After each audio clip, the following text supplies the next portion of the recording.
Hello everyone, my name is Arti and you're watching HW News. Political parties in power make the Chief Election Commissioner do their bidding so as to remain in power. There have been numerous CECs and TN Seshan happens once in a while. We need someone with character, someone who does not allow himself to be bulldozed.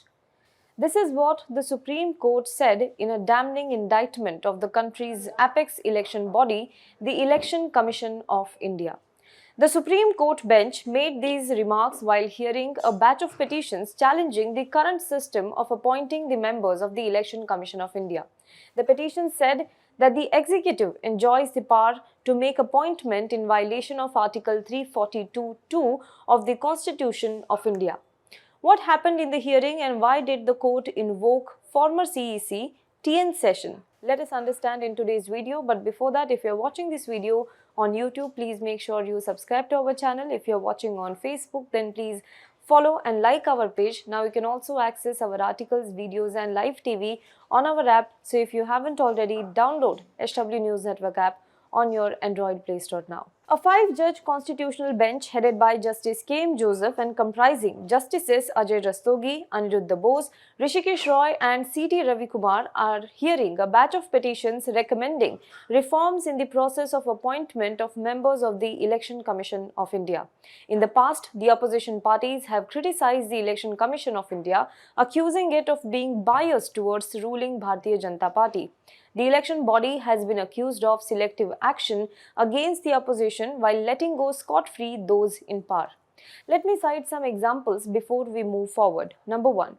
Just before 2019 Lok Sabha elections, the opposition accused the BJP of violating Model Code of Conduct by invoking the Pulwama attack and using the picture of the martyrs. The opposition had also questioned the launch of Namo TV, a TV channel that was dedicated to show Prime Minister Modi in action. It had also objected to using the Prime Minister's TV broadcast on an anti-satellite missile system for political gain. The Election Commission, however, did little to address these complaints. While no action were taken against Prime Minister Modi, as the Commission resolved him of all charges, the matter did lead to a split in the ECI. Ashok Lavasa, one of the 3 election commissioners, dissented on at least 3 Election Commission of India decisions on complaints against Prime Minister Modi. A year after the bitterly fought Lok Sabha elections, Lavasa resigned from the ECI. Number 2. During the West Bengal elections last year, Chief Minister Mamata Banerjee questioned the neutrality of Election Commission. Her questions came after the ECI announced the poll schedule, with West Bengal having 8 phases, while states like Bihar and Tamil Nadu with around similar number of seats had only single-phase voting. She went on to ask whether the schedule had been prepared on the advice of Prime Minister Narendra Modi and Union Home Minister Amit Shah to suit their campaign schedule. Number 3. During UP elections, questions were raised by Samajwadi Party on the transfers made by Yogi Adityanath government. The party alleged before the election, Yogi government placed its favourite officers in key posting, but no action was taken in this regard. This came in contrast to ECI action during West Bengal polls when the ECI itself effected transfers of some state officials. Number 4. Questions were also raised on the Election Commission of India not taking any action even as Prime Minister Modi and Chief Minister UP Yogi Adityanath's interviews were broadcasted by ANI and several media channels on the morning of first phase of polling in UP. Similar interviews of then Congress President Rahul Gandhi during 2017 Gujarat elections, however, had invited the ECI action. And number 5. Most recently, the opposition questioned the long gap between Gujarat and Himachal poll dates. While voting took place in Himachal Pradesh on 12th of November, the results will be declared almost a month later on December 8th. Now, these and many such examples are cited by the critics who have accused the ECI of compromising its independence and have also termed it a toothless tiger. It is important to know these examples to understand the context in which the proceedings are happening. Now, the petitioners claim that the independence of the Election Commission of India is compromised because of the way the members of these institutions are appointed. Just to give you a brief, there are 3 members in the Election Commission of India, 2 election commissioners and 1 chief election commissioner. These election commissioners are appointed by the President of India. Their tenure is for 6 years or up to 65 years of age, whichever is earlier. Now, the court today highlighted the short tenure of the CECs to lament the successive governments. Justice Joseph said that from 2007 till now, CECs have had very short tenures. He pointed that some CECs served only for around 2 years and many even less than that. He questioned the Attorney General R. Venkatramani that under the 1991 Act, the term of CEC used to be 6 years. However, the proviso said that if he attained 65 years of age, he would retire before the completion of that period. So what the government has been doing is that because it knows the date of birth, it ensures that one who is appointed does not get his full 6 years. So the independence gets thwarted here. Now CECs are not getting their full terms. How will they carry out their tasks? This trend has continued. I did the math there also, be it UPA government or this government. Justice Joseph then went on to point out the stringent safeguards with which election commissioners are appointed in nearby countries like Sri Lanka, Nepal, Bangladesh and even Pakistan. He further pointed out the silence of the constitution is being exploited by all. The Attorney General for India then submitted that there are several provisions in the constitution where the Parliament has been entrusted with the responsibility of contemplating and enacting such a statute. However, such a task is for the Parliament to dispense at its own discretion and not for the court to decide on behalf of the Parliament. But Justice Joseph then suggested involving Chief Justice of India in the appointment process. He said that apart from competence, what is important is you need someone with character who does not allow himself to be bulldozed. So the point is, who will appoint this person? The least intrusive is that there is a system when there is a presence of Chief Justice in the appointment committee. We feel that his very presence will be a message that no mess up will happen. We need the best man, and there should not be any disagreement on that. Even judges have prejudices, but at least you can expect that there will be neutrality. So with this, we come to the question of whether there was even an attempt to relook at the process of appointing election commissioners in the past 75 years. The answer is yes.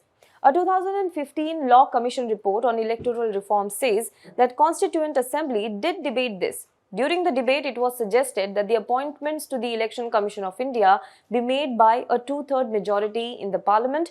However, a joint session of the Parliament rejected the proposal and left the option open for the Parliament to make appropriate legislation. 70 plus years, but that legislation is now a faded memory. These appointments are recommended to the President by the government of the day. Another attempt to bring reform to the process was done in 1990 by Goswami Committee. The report suggested that the CEC should be appointed by the President in consultation with the Chief Justice of India and Leader of the Opposition in the Lok Sabha. The CEC should be additionally consulted for appointment of other election commissioners and that the entire process should have a statutory backing.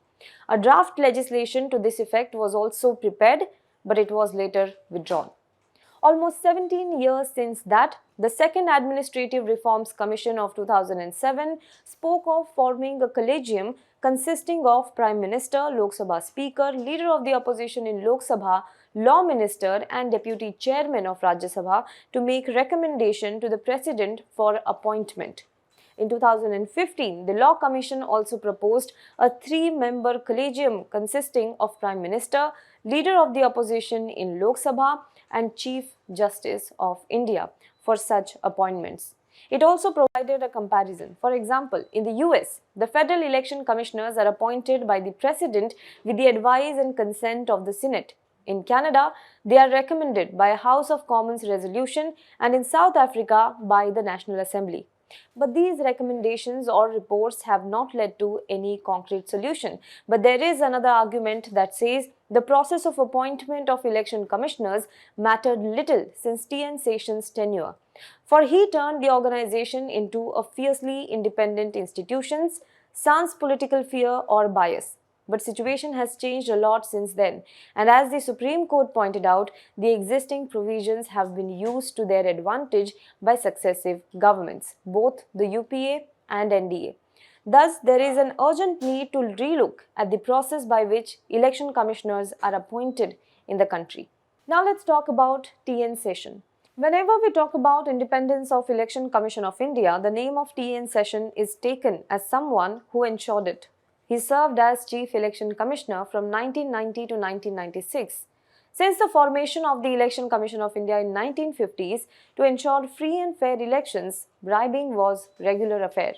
As CEC, it was TN Seshan who identified 150 malpractices during the elections, including bribing, offering liquor, use of religion, etc. This changed the entire election mechanism. He was the person behind issuance of voter ID card and the model code of conduct. He also had put a bar on the poll expenses of the candidates. While the reforms he brought are hailed now, the politicians then were not enthused with this string of reforms that he brought. And thus in 1993, the then Prime Minister P.V. Narasimha Rao passed an ordinance and got the President's assent to deploy 2 election commissioners and subsequently appointed M.S. Gill and G.V.G. Krishnamurthy as his fellows.